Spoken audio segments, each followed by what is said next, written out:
김경만 의원님 오셨습니다. 김경엽 의원님 오셨습니다. 김회재 의원님 오셨습니다. 배진교 의원님 오셨습니다.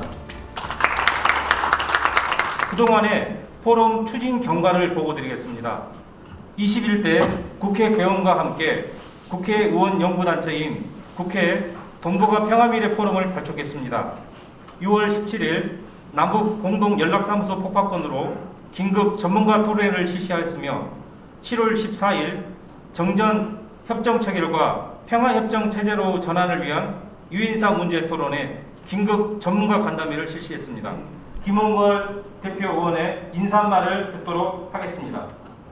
한반도 상황이 불안하고 불확실한 이 국면으로 빠져들고 있습니다. 작년 하노이 회담 결렬이 된 이후에 저를 포함해서 수많은 사람들이 내년 미국 대통령 선거 결과가 나오기 전에 뭔가 돌파구를 만들어야 된다 하는 말을 많이 했었는데 결국 아무런 이 소득 없이 미국 대선이 치러졌고 지금 미국의 정권이 바뀌게 되는 상황이 또 왔습니다. 과연 내년 여름까지도 미국의 한반도 정책이 나올 수 있을까 하는 불안한 지금 분위기로 가고 있고 또 역으로 생각하면 우리가 노력하기에 따라서는 이 미국의 새 정부의 대북 정책이 나오기 전에 우리가 주도적으로 좀 판을 바꿔보는 분위기를 바꿔보는 상황을 만들어낼 수도 있는 것이고 이런 상황에서 우리가 어떻게 앞으로 이 어려움을 헤쳐나가야 할지 이 두 분 전문가분들께서 좀 좋은 지혜를 주실 수 있을 거라고 생각합니다. 김혜재 의원입니다. 이 동북아 평화미래 포럼 연구위원으로 뽑아주셔서 감사합니다. 배울 점이 많지만은 같이 공부하면서 정말 우리 한반도 평화 시대를 열어가는데 조금이나마 도움이 되도록 열심히 하겠습니다. 감사합니다. 바로 미국 대선의 의미에 대해서 잠깐 말씀드리고 이것이 우리에게 끼치는 세 가지 지점에서 미중 관계 그리고 한미 동맹과 또 이거는 일본하고 연결되어 있는 문제고요. 세 번째는 대북 문제 이렇게 나눠서 말씀을 드리도록 하겠습니다. 바이든 당선자가 당선 수락 연설을 할 때도 그랬고 그 전부터 계속 자신을 트럼프가 망가뜨린 미국을 회복하고 트럼프 대통령이 버려버린 국제적 리더십을 다시 가져오겠다는 얘기를 했습니다. 그리고 무슨 단어를 사용했냐면 인플렉션 포인트라는 말을 썼습니다. 우리나라도 자주 쓰는 말인데 변곡점이라는 뜻입니다. 2000년까지는 사실 소위 말하는 세계화, 그다음에 국제협력, 국제기구, 다자질서 이런 것들이 착착 진행되었죠. 근데 2000년 들어오면서 중국의 도전, 그다음에 2008년 금융위기, 그리고 2016년에 브렉시트라든지 이런 일종의 반작용들이 등장했고 트럼프가 2016년에 당선이 되면서 이런 질서를 더 가속화하는 방향으로 갔습니다. 그런데 여기에 대한 그 반성과 미국의 전통적인 세계 리더십을 회복하겠다라고 일성을 하면서 나온 것이 바이든이면 바이든이 이 변곡을 시킬 수 있을까가 4년 동안의 가장 큰 질문입니다. 다자주의를 회복하고 바로 취임식 날 파리 기후협약에 다시 재가입하겠다고 얘기를 합니다. 그리고 동맹관계를 회복하겠다고 얘기를 합니다. 근데 상원이 만약 공화당이 장악하게 되면 더 바이든의 추동력은 매우 낮아질 거라는 것이 우리가 어려운 부분입니다. 그럼에도 불구하고 합리성과 상식 그리고 규칙에 기반한 미국의 패권적 지도력이 리더십이 다시 정상으로 돌릴 수 있는 기회를 맞은 것은 저는 분명하다고 봅니다. 한미 관계와 한미일 관계인데 한미 동맹은 분명히 좋아질 거라고 생각합니다. 많은 사람들이 그렇게 얘기합니다. 바이든의 오바마 8년에 대한 우리의 엄청난 기대와 실망이라는 경험 때문에 한미 동맹은 좋아지겠지만 북한 문제는 바이든이 오히려 불리하다, 부정적이다라는 평가가 많은데 기본적으로 틀린 말은 아니지만 저는 조금 다른 부분을 말씀드리겠습니다. 그 한미동맹은 분명히 부드러워지고 좋아질 거라고 생각합니다. 특히 분담금 문제는 그 저절로 해결될 가능성이 저는 꽤 많다고 봅니다. 원래 미국 협상 대표들도 이 정도면 한국이 정말 최대치로 했다고 인정을 하고 합의한 다음에 가져간 것을 트럼프 대통령이 비토한 것이기 때문에, 그리고 그 지금까지 그 캠페인 공약에서 민주당 쪽에서 나온 것은 그동안의 트럼프의 동맹 정책은 보호비 갈취였다. 마치 자기 구역을 지켜주는 마피아나 갱단이, 조직 폭력배들이 그 길을 지켜주고 보호비를 갈취한 것이다. 그거는 없어져야 된다. 바꾸겠다고 얘기를 했기 때문에 아마 상징적으로 분담금은 저절로 해결될 가능성이 저는 꽤 많다고 봅니다. 가장 문제점은 저는 아까 우리 김홍걸 의원님께서 말씀하신 일본과의 관계입니다.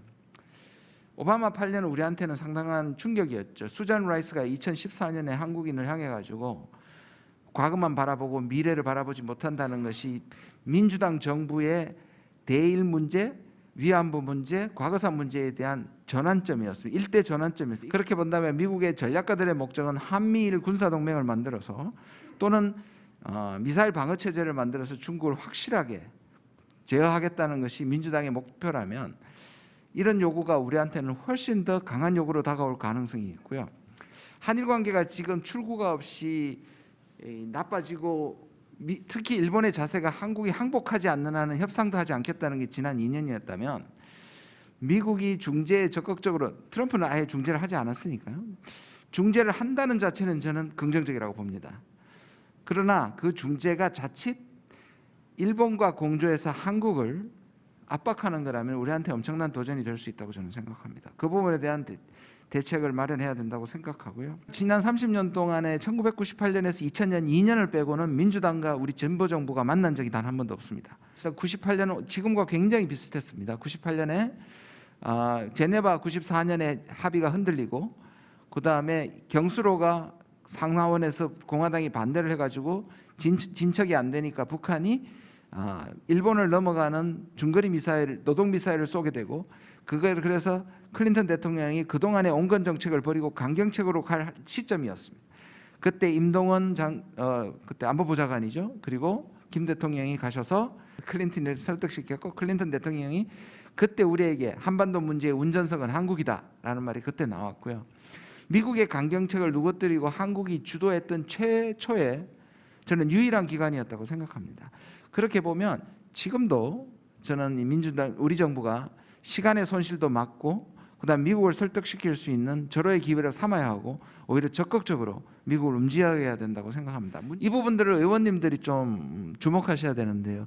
바로 작년 2019년 2월에 샌더스를 비롯한 51명의 민주당 중심으로 한반도 종전선언 결의안을 제출했습니다. 거기에 속했던 사람이 샌더스 의원, 그리고 로칸나 의원, 그다음에 지금 코르테즈라는 뉴욕 진보, 거기에다가 앤디 킴 많이 들어보셨습니까? 이분들은 상당히 한국의 평화를 우선하는 것에 대해서, 그리고 한국이 이것을 주도적으로 하는 것에 대해서 상당히 도와주는, 지지하는 쪽이기 때문에, 그리고 그 진보가 사실은 지난번 힐러리 클린턴의 낙선 때는 그들이 도와주지 않았고 분열이 생겼는데, 이번에 바이든은 사실 진보파가 상당히 도와줬기 때문에 지분이 있습니다. 그래서 이들 의원들과 사실상 저는 동북아 미래 평화를 위해서 좀 네트워킹하고 의견을 교환하는 일이 꼭 필요하다고 생각이 듭니다. 우선 유엔 대북 제재는 잘 아시다시피 이미 한국 전쟁 시작 이후 미국의 그 적성국 교육법에 의해서 북한이 제재를 받아왔지만 1993년에 북한 핵 문제가 대두한 이후 유엔 안보리 차원에서 대북 그 제재가 시작되어서 특히 96년부터 시작해서 그 대북 제재가 강화되었습니다. 그래서 2017년까지 총 지금 12개의 대북 제재 결의안이 가동되고 있습니다. 그 내용은 역시 이제 그 이전에 2006년, 16년 이전까지는 북한의 이 핵미사일을 포함한 대량 살상 무기를 개발하는 데 관련되는 모든 자원, 부품, 기술을 제재하는 데 초점을 맞춰서 북한의 일반 경제에 대한 그런 충격은 그다지 크지 않았습니다. 그래 2016년에 북한의 이제 핵실험을 가속화하면서 그때부터 북한의 그 일반적인 대무역, 특히 그 중에서 북한의 수출품을 차지하는 석탄, 철광석, 또 수산물 등을 전면 금지하고 또 북한이 수입을 하고 있는 원유 또 정유 제품들의 할당량을 40% 이하까지 줄임으로써 그것이 북한 경제에 상당한 피해를 줬고 그것은 지난 2019년 2월에 하노이 북미 정상회담에서 그 당시 이영호 북한 외상이 이 5개 제재를 해제해달라라는 것을 중요한 그 요구 사항으로 내세웠던 것에서도 제재의 영향을 파악할 수가 있습니다. 2016년 이후 제재가 미친 영향을 보면 이게 무역의 그 변화를 가져왔다는 거죠. 그 이전에 북한에 대해 무역을 차지했던 것으로부터 점차 무역 품목의 변화를 가져왔고 특히 유엔 제재뿐만 아니라 2006년에는 이미 일본과의 교역이 전면 중단되고 또 2010년 저희 5.24 조치로 인해서 우리 남한과의 교역이 중단됨에 따라서 대무역이 중국에 아주 집중되는 결과가 초래되었습니다.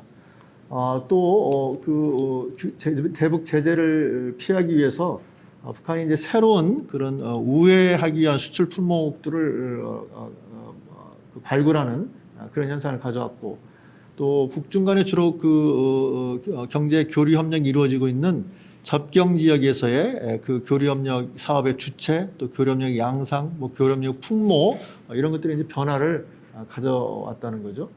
북중 교류 협력을 저희가 이제 중점적으로 보면 북한은 이제 90년대 이후 만성적으로 이제 무역 수지가 적자가 초래되었는데 그 이전에는 일본과의 교역이 상당 30% 이상을 차지했던 것이 이제 중단됐고 그것을 대체해서 남북 교역이 그걸 대체하는 효과가 있었지만 2010년 이후에는 북중 무역이 지금 급격히 증가하는 상황에 이르렀습니다. 올해 코로나19로 인해서 올해 1분기에 북중 무역이 그 이전 분기에 대해서 약 73%가 감소했기 때문에 북중 무역 감소가 북한 경제에 심각한 영향을 미치고 있는 것으로 그렇게 예상이 됩니다.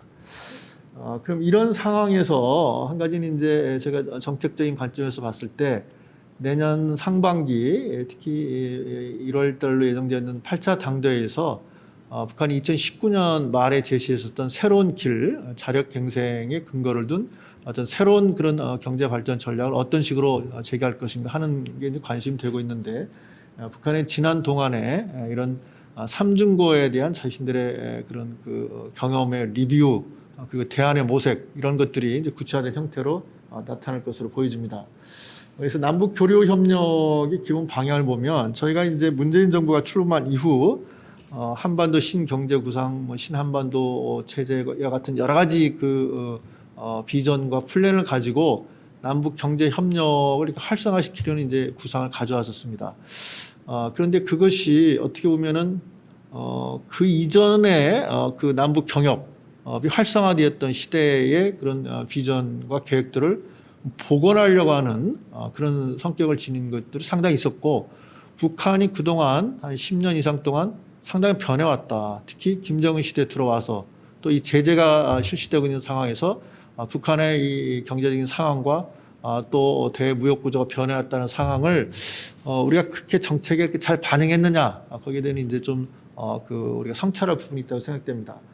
그래서 앞으로 이제 새로운 그 경제협력 모델을 우리가 구상하는 데 있어서 과거의 그런 경험도 중요하지만 북한의 지금 수요를 반영하고 특히 김정은 시대에 와서 행해진 북한의 여러 가지 경제 정책들 이런 것들을 반영하는 그런 구도로 나가는 것이 중요한 출발점이라고 생각됩니다.